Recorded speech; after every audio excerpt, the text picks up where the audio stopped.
Does doing YouTube give you a newfound appreciation for just how much work goes into it? It does. Yeah. It does, because I see like myself and my setup and stuff, and mine's just a little home setup in my bedroom, isn't it? It's just a computer and with 3 monitors and most of it's just basic stuff. And then I record and stuff, but then I look into I've started a new series, which is an adventure map that someone recommended, and we're using perspectives in it, and it's the first proper series I've used perspectives, and it's such a nightmare to edit. It takes that's why I was up so late tonight, because I edited that video for today, and it took me hours. It was just endless. It was awful, but honestly, I was chuckling so much. The recording was so much fun. And it was worth it. It was just so tiring. And the fact that you guys do this for like every video is madness. I don't know how you can handle it. But then at the same time, I live in Yorkshire, and my 2 friends that I'm recording with, one of them lives in Dublin and one of them lives in Kent. So there you go. It's not easy to coordinate and get the perspective sent to you, especially because my internet is awful.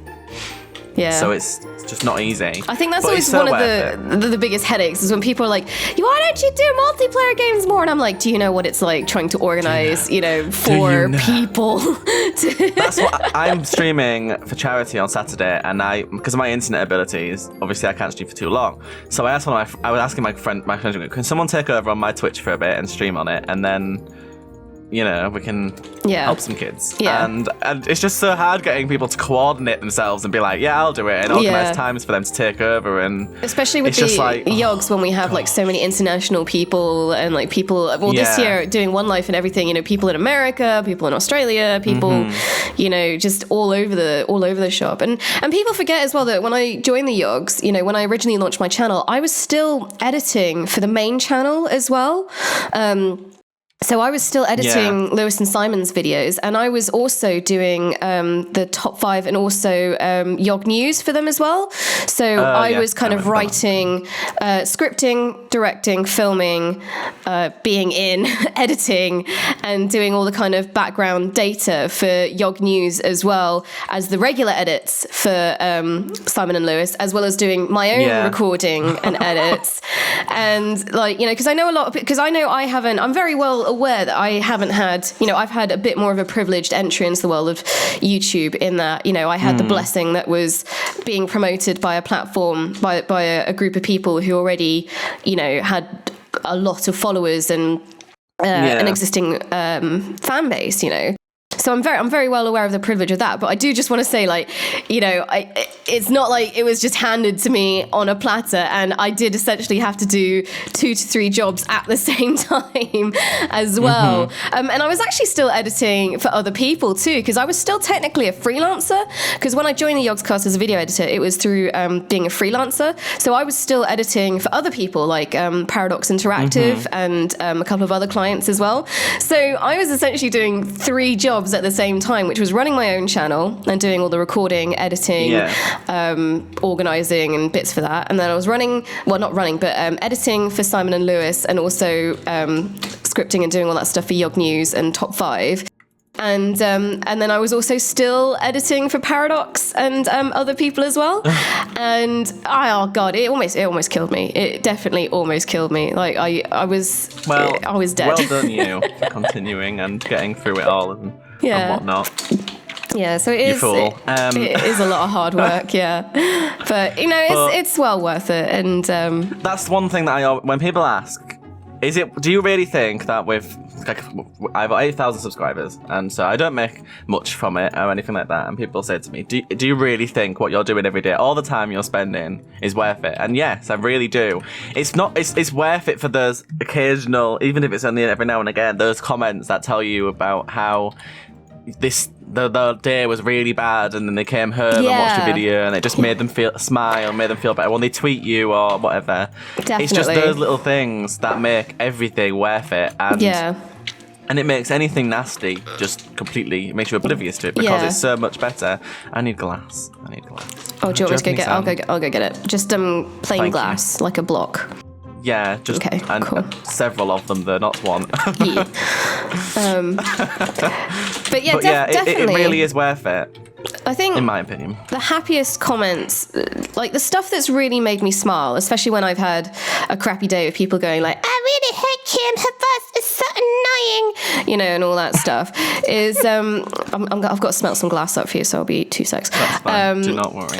But yeah, it's when I get the comments and the people who contact me and say, "You really helped me. I was being bullied at school." You know, I had an email from, I get a lot of emails from parents who say, you know, my daughter or my son is really bullied at school. They really look up to your videos. Is there anything, you know, and I always, you know, write back and kind of, you know, or send a card and things like that. Oh, actually, that reminds me, I need to, I need to send a card to someone. But you know, and then it's just getting the message back then saying, "Oh my God, you know, my daughter is so happy, you know, she's doing so much better." And they're not just stories that kind of, you know, just people message me once and that's it. Like I there's a couple of people who have kept in contact with me over the years, and it's been wonderful watching their daughter or son, you know, kind of grow and hearing those stories go from they're really, you know, they bullied, they don't get on, they've got no friends, to, you know, me kind of, you know, I don't know if I'm helping, but I try, especially with my experience of being bullied when I was younger. And then hearing a couple of months later, "Oh my God, you know, they've just done this. Oh my God, they've just done that. You know, oh, they've, you know, found a new circle of friends and they're doing so much better." You know, one of my favorite stories is a girl who was being bullied, and then she went on to start running, like doing, you know, the NHS released that kind of From Couch to 2K running podcast where it kind of like trains you from like having no running experience at all to running a sizable distance. So she went and did that.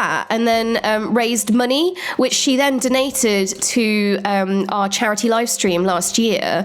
And it was a substantial amount of money. And I was like, oh my God, you know, she kind of went from being a girl who was having a lot of bullying issues, you know, very insecure and very unhappy, to going out there and doing something as wonderful as kind of raising so much money for charity, you know, through doing something pretty hardcore, like, you know, running a fair distance from, you know, from having no experience running at all to going and doing that. And it's just stories like that that kind of make me go, yeah, this was a good day. This stupid video that I've just done in Minecraft is really worth kind of all the crappy comments I get about, you know, my annoying voice and being shit at everything. I think you have a lovely voice.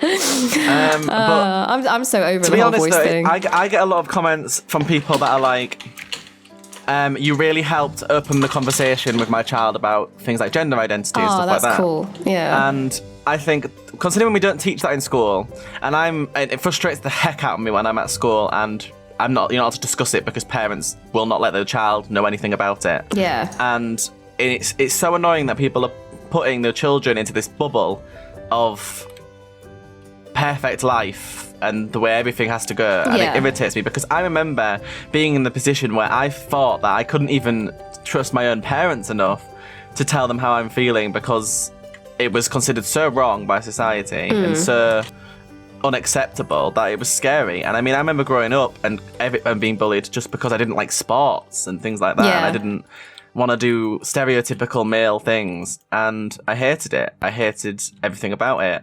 And it sounds really cringy, but I mean, whilst going through that stage, I was watching Yogscast videos. So, and they are, I don't think some of you guys probably don't realise how much you actually help people all the time, because it definitely helped me to have something to look forward to come home and have something to look forward to. Yeah. And it is a massive deal to a lot of people. Yeah. I think that's something, that can get lost quite a lot is, you know, when people say, "Oh, your channel's dying," and, you know, blah, blah, blah, and all this stuff. And I'm like, do you know what, though? I still have a core of people who message me lovely messages and tell me how much, you know, just a silly video has really helped them kind of after having a crappy day, or helped them, you know, work through some issues and stuff like that. And I'm like, do you know what? That's worth it, you know?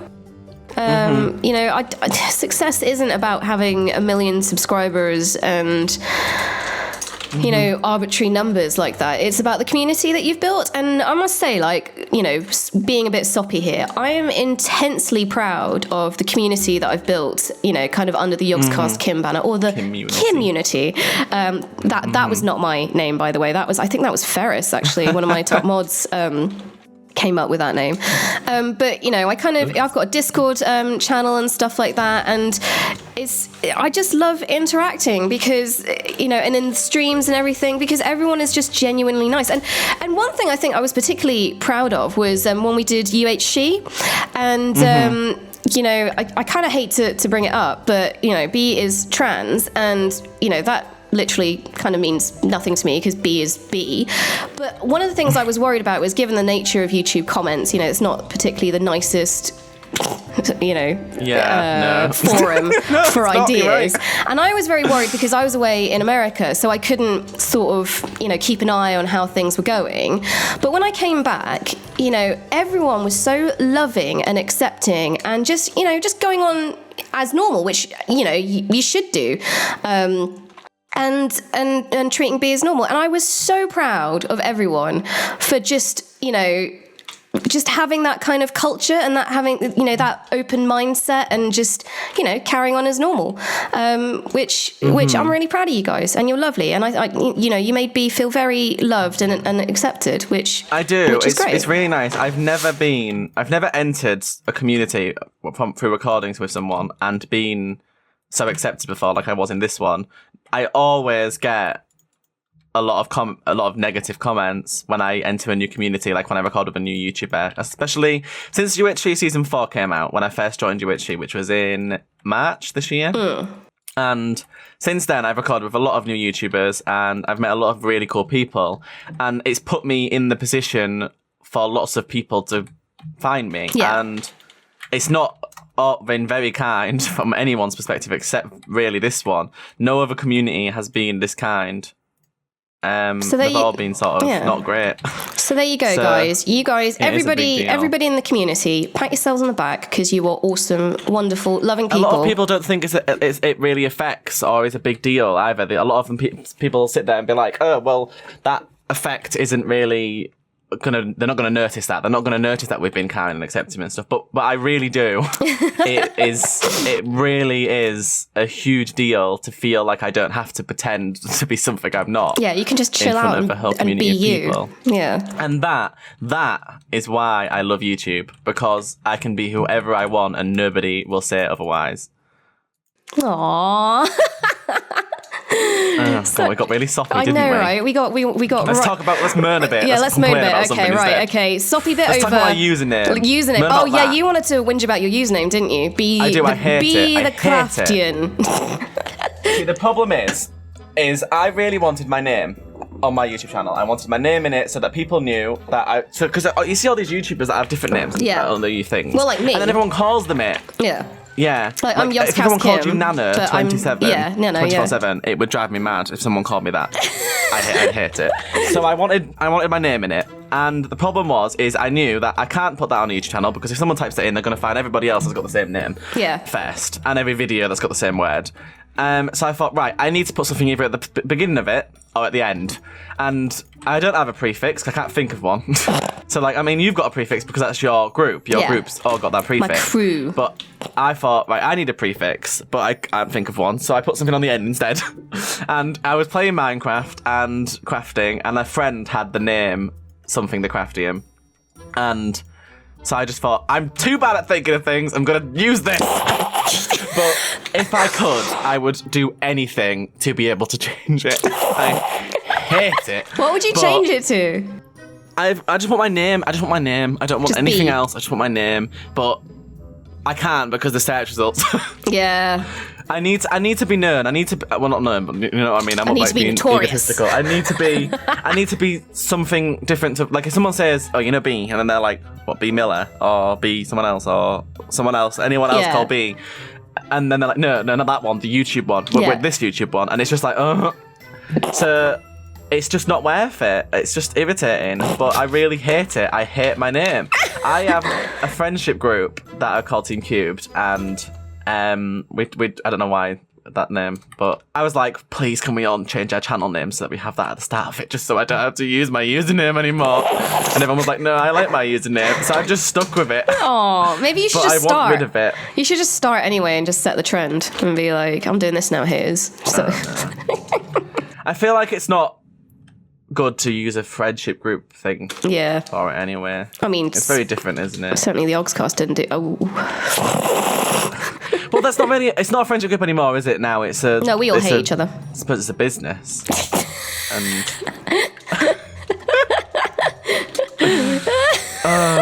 Yeah, we're not dear, friends. dear. Come on. We all hate each other. We all hate each other. Yogscast Yeah. 2016. No, but in all seriousness, I think yours is very creative.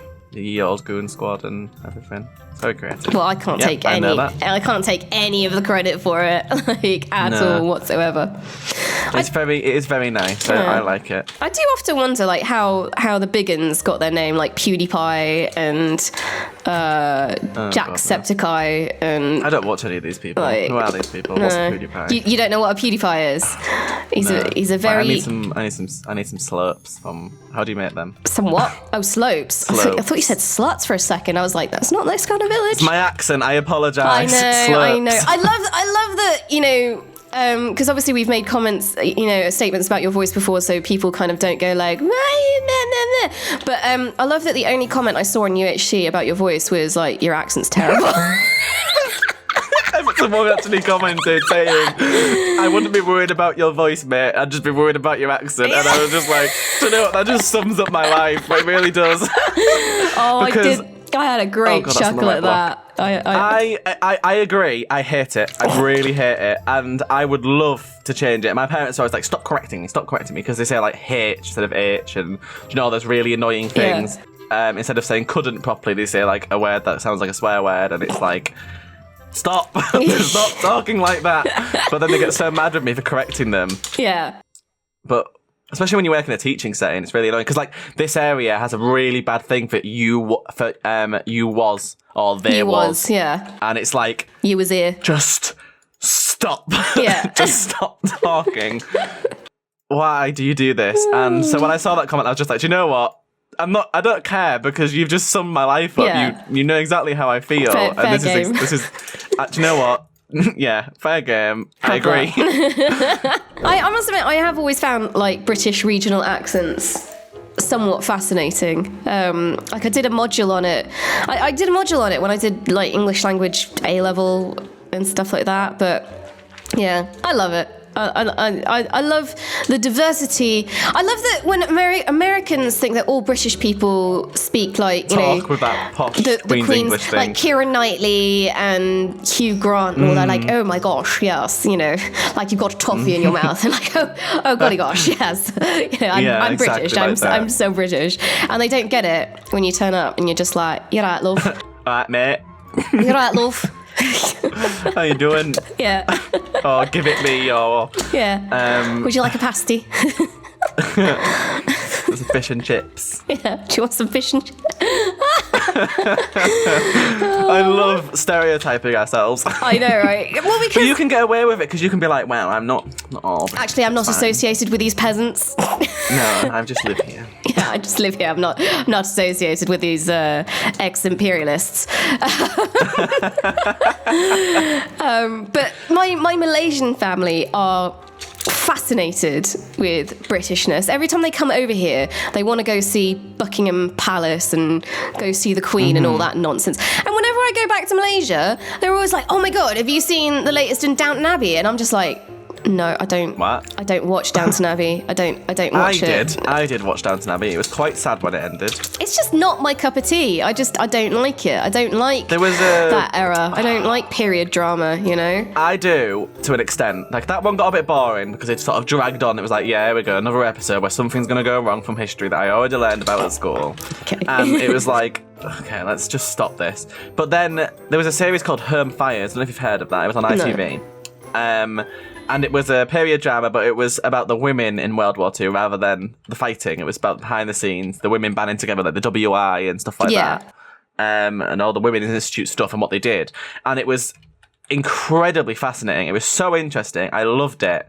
Okay. The problem was, after series 2, ITV decided they didn't want to commission another series, and obviously it left on a massive cliffhanger. Oh. And it sucks that they're not going to put, because it was like that series where you're like, Mum, it's going to be on at 8 o'clock and we're going to go watch it, and you don't even have to say what it is. They just know your mum knows. It's like your series that you watch with your mum. Yeah. And I really loved it, and I'm so upset that they're not doing another series. And I followed all the actors on Twitter so I could see if when they announced if there was going to be another series. Yeah. And I was like, I was like, you know, like gasping for air because they decided against another series, despite having like 6 million viewers on the finale episode. I mean, in this day and age, maybe it'll come back on a streaming service like Amazon or Now TV or something like that, because they tend like to buy Netflix. up a lot. Yeah, like they buy up a lot of series that nobody else can be bothered to make but has an audience. If someone takes Home Fires, it will be a really good choice because that series did do really well. I think it was 8 million viewers on the finale episode. Okay. And that was during the BAFTA Awards as well on BBC. Oh, okay. And people still watched it, so it was well received. Yeah. But I'll tell you what I'm watching right now that they're probably putting money into and shouldn't, but is my guilty pleasure in life. Oh God, I watch a lot of crap TV. But I'm currently watching the British Apprentice, you know, with Alan Sugar and all that. I can't stop watching it. It's dreadful television, and I will be the first to admit it's terrible television. It's boring. It's old. It's like Alan Sugar makes terrible puns. Nobody knows what they do. They always choose the worst human beings to be on the program who really have no business in business. But I can't stop watching it, and the new series is currently like about halfway through or something like that, and it's dreadful. They're all terrible. Normally by now you can tell who's kind of maybe going to be in the final. No, I want him to fire them all. I want that to be the shock twist of this series. Alan Sugar just goes, "You're all freaking useless. I hate you all." Like, just... I admit, did quite enjoy a few series of Dragon's Den. Yeah, yeah. I love it. Like a bit of Dragon's Den. That was a bit of a weird one that I enjoyed. Yeah. I don't know why I enjoyed it, because it's total rubbish, but I just love all the weird gadgets they come up with and concepts, and like, I really want to sell this onion tickler or something like that, you know, like tickler of onions. You know, but that's the kind of stuff you get on Dragon's Den. Like, you know, you go up to the dragons, you're like, oh, I've got this like rabbit exciter to sell you, and you're just like, what? Like, who's gonna buy that, you weirdo? Oh, I think it's the vision for the future of the entertainment of rabbits, and you're just like, oh my God. I watched some at school for English, actually. We used to do it for the pitching, so we could like obviously analyse pitching and stuff like that. And I watched one where they were selling just a little, it was literally a wire, it was a stick with a magnet on the end, and it was and it was you know the little holes when you get something fitted, when you you're dead already. When you get something fitted like a wire in your wall, and it has to be a very small drilled hole, and it's really hard to get the wire to come through the hole. You have to like sat there poking like a needle. Yeah, like a really small hole. Like say you get a skybox fitted or something, and you have to get like a really small wire through it. And it was God, that. I remember this one. Yes, you put the cable through, and it would magnetize the wire, and you could pull the wire through with it. Yes, and it was actually like, oh my God, this is so simple and stupid, yet it's revolutionary. We need this. Why have we not already got this? You'd think this was already created. Why is this not created? So you start questioning everything, like, why is this not already a thing? I'm sure this is already a thing. Yeah. And you just sort of start going, what? Why? This is fantastic. It's so stupid. And it would only cost you a few pounds. Why is this not a thing yet? And then it's sort of just, you watch it and they're like, I'm out. And I'm like, Are you stupid? This is the future. This is perfect. And that's why I get annoyed by them. And then they'll say to someone that wants to make flipping alcohol tasting soft drinks that aren't really alcohol but taste like alcohol. And then they say like, oh, I'll want to put into this business. Why? Just drink alcohol. Or just drink normal soft drinks. Why are you choosing this when you could be choosing cable things that pull wires through? Cable wall magnet thing. Yeah, exactly.